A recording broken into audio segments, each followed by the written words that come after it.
सगळी स्वच्छता तर करून झाली. एवढी सुंदर अशी नॉनव्हेजची भाजी झालेली बघा. नॉनव्हेज फ्राय पण एकदम मस्त झालेला. गुड मॉर्निंग, ओम नमः शिवाय. मी गीताच्या दुनियेत तुमच्या सर्व मैत्रिणींचे खूप खूप स्वागत. सकाळचे सगळे काम आवरून झालेले आहेत. मस्त बट्टा चकाचक दिसत असणारे. दाल तडका केला आहे आज आणि त्याचबरोबर केल्यात फक्त गरमागरम पोळ्या. बघू शकता तुम्ही. यांचं जेवण झालं, हे टिफिन घेऊन गेले तर सोनूचं जेवण झालेलं आहे. आता मी एकटी राहिलेली, माझ्या आणखी देवपूजा राहिली. म्हणलं चला आता, आणि आत्ताच आंघोळ झाली आणि लगेच ड्रेस पण घालून घेतला आहे, कारण आज जायचे गावाकडं. बाकीची पॅकिंग करायची आणि त्याचबरोबर जार भरणं परत सुरू केलेलं आहे, कारण गावाकडलं फिल्टर आपलं बंद पडलं होतं गेले शनिवारी आणि नीट करून घ्यायला अजिबात वेळ भेटलेला नाही. तर मग इथलंच पाणी आता जाताना घेऊन जायचं, म्हणजे गेल्या पाण्याची अडचण येणार नाही. जरी आपल्या तिथल्या फिल्टरमधलं पाणी संपलं असलं तरी मग ते पण भरणं एक साईडला चालू आहे आणि एक साईडला आता करून घ्यायची मला देवपूजा करून घ्यायची अगोदर. म्हणलं मैत्रिणींना हॅलो करता येते आणि रोजचं रुटीन सुरू करता येते. तर चला आता देवपूजा करून घेते आणि बोलते तुमच्याशी.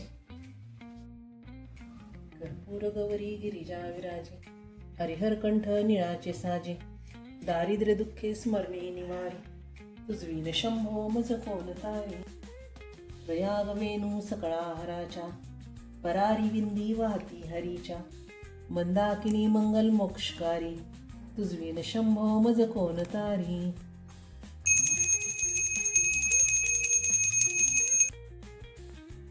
झाली सगळी तयारी आवरून झाले. दिदी पण आली कॉलेजमधून आणि दिदीचं जेवण तिचे भांडे झाले. चला आता झाली वेळ निघण्याची, कारण जवळपास 2:30 वाजले. आत्ता गेलं म्हणजे तिथं आवरायला एखादा तास जातायच. त्याच्यामुळं आज गेली पण लवकर आली. म्हणलं चला आता जाता येते. चला आता निघतो, राहिलेला वेळ होता संध्याकाळी करू. आलो तर आम्ही 3-3:30 आणि 3-3:30 पासून आवरायला सुरुवात केलेली आहे. सगळ्या घराची स्वच्छता करून झालेली आहे. तुम्ही बघू शकता सगळीकडं असं पाणी हे मारणं झालेलं आहे, झाडून काढणं झालेलं आहे, फरशापासून झालेली आहेत आणि सगळे मिळून करतात. त्याच्यामुळे अजिबात कंटाळा तर येत नाही आणि सगळे मिळून करण्यामध्ये एक वेगळाच आनंद असते. सगळी स्वच्छता तर करून झालेली आणि शेवटचं काम असते ते म्हणजे आपलं गरमागरम चहा करून पिणं. आणि थोडंफार जे सामान आणलेलं आहे तर ते पण काढून ठेवायचे. भाजी पोळ्या हे पण काढून ठेवते आणि गरमागरम चहाला ठेवून घेते. मला तर सुपर टेस्ट चहाची पावडर आहे ना, ती आवडते. एकदम मस्त आणि कडक चहा होते. जर कोणाला कडक चहा आवडत असेल तर सुपर टेस्ट एकदम नंबर 1 आहे.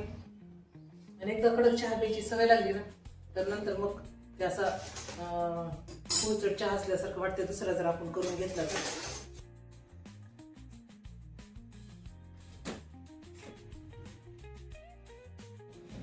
आत्ताच फिल्टरवाले भैया येऊन गेले आणि फिल्टर त्यांनी नीट केलेला आहे. प्रॉब्लेम काय झाला, ही जी पॉवर सप्लायचं असते तर हे कुठलं होतं अचानक आणि आवाज झाला बहुतेक. लाईटची पॉवर कमी जास्त झाल्यामुळं कदाचित ते झालं असणार आहे. आणि चला आता करायचं आहे स्वयंपाक. त्याच्यासाठी सोडून घेतलेला एवढा लसूण आणि वाटीभर लसूण निघालेला आहे. आणि त्याचबरोबर कोथिंबीर पण नीट करून घ्यायची. कोथिंबीर आपण लातूरून घेऊन आलेली आणि कॅरी बॅगमध्ये आणलेली नॉनव्हेजची भाजी. तर आता करायची नॉनव्हेजची भाजी. आज एवढा कंटाळा आला, एवढ्या वेळेस नॉनव्हेज झाले. तर आता चला तरी पण तेवढ्याच उत्साहाने तेवढ्याच आनंदाने आज नॉनव्हेजची भाजी आपल्याला करायची आहे. आणि त्याचीच तयारी थोडीफार झालेली आहे. राहिलेली थोडीफार तयारी आता करून घेते.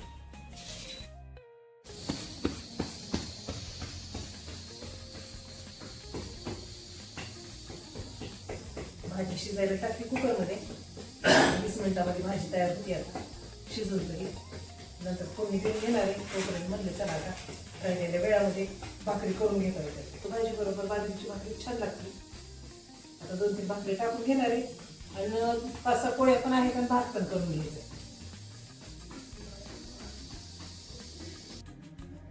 नॉनव्हेजच्या भाजीसाठी एवढे मसाले घेतलेले आहेत. तर सुरुवातीला आता टाकून घेते तेल.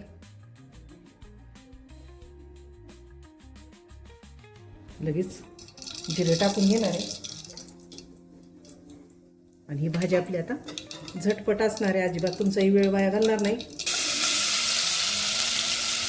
रश्शाला थोडासा मसाला जास्त ठेवायचा. कधी मसाला एकसारखा छानसा भाजून घ्यायचा, जेणेकरून मधलं अद्रक असतंय, लसूण असतंय, हे चांगलं भाजलं गेलं की वास पण छान येते आणि भाजीची टेस्ट पण खूप छान लागते. कांदा आणि खोबरं तर आपण भाजून घेतलेलं असल्यामुळं त्याचं काही टेन्शन नाही. एकदा लसूण आणि अद्रक चांगलं भाजलं गेलं की लगेच आता टाकायचं आपल्याला डाळीचं पीठ. आणि जेवढा आपल्याला रस्सा करायचा आहे त्या हिशोबाने आपल्याला डाळीचं पीठ मिक्स करायचं आहे.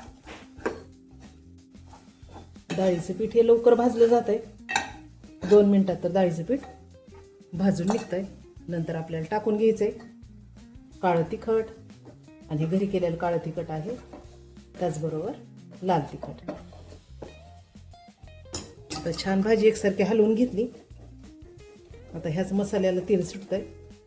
आणि एकदा तेल सुटलं की नंतर आपण जे गरम पाणी करून घेतलेलं आहे ते पण टाकून घ्यायचं आहे, आणि जे भाजीचा रस्सा असते ते पण टाकून घेणार आहे. जेवढं आवश्यक आहे तेवढंच तेल वापरायले. अजिबात तेलाचा जास्त वापर नाही करणार, कारण बऱ्याच वेळेस नॉनव्हेज आणण्यात यायला लागले आमच्या घरी. मग तेवढ्या वेळेस तेल तेवढं जास्त खाणं हे योग्य नाही असं मला पण वाटतंय. तेल सुटलेलं आहे. आता भाजीचा रस्सा टाकून घेऊ. पीस काय मला जास्त टाकायचे नाहीत, कारण एक साईडला लगेच फ्रायचं पण करून घेणार आहे. याच्यामध्ये फक्त 5-6 पीस टाकले आणि पिवळा रस्सा जे आहे ते पण टाकून घेतला सगळाच. दीदीसाठी 1 वाटी फक्त काढून घेतलाय, कारण जर भाजी जास्त तिखट झाली तर दीदीला तेवढं तिखट नाही सहन होत. तिनं फिक्का रस्सा आहे ते मग मिक्स करून खाईल. आणि नॉनव्हेजच्या भाजीला कधी पण मी पाणी गरम करूनच त्याच्यामध्ये मिक्स करते, कारण गरम पाणी टाकल्यामुळं कसं छानशी तर्री येते आता भाजीला. चला आता एकदा हलवून घेते आणि उकळी आली ना तुम्हाला दाखवते एकदा भाजी. बघ किती छान तर्री आली भाजीला, आणि तेल तर किती कमी टाकलं होतं. एवढी सुंदर अशी नॉनव्हेजची भाजी झालेली बघा. आमच्या घरामध्ये अशीच तिखट भाजी सगळ्यांना आवडती, त्याच्यामुळं अशी काळ्या तिखटाची मस्त चणचणीत भाजी केलेली आहे. आणि त्याचबरोबर केलेला आहे नॉनव्हेज फ्राय. एक साईडला नॉनव्हेज फ्राय पण एकदम मस्त झालेला आहे. आणि सेंटरला लावून घेतलेलं आहे कुकर झालेला आहे. आता गॅसने बंद करून टाकते. आणि भाजी पण बराच वेळ झाला उकळली, कारण एवढे भांडे पण मी घासून घेतले आणि वट्टाही लगेच आवरून घेतलेला आहे. म्हणजे जेवण झाली कसं कंटाळ येते कामाचा असे कामं करायला. चला आता भाजीचे बंद करून घेते, कोथिंबीर टाकून पण घेते लगेच आणि झाकून ठेवून देते.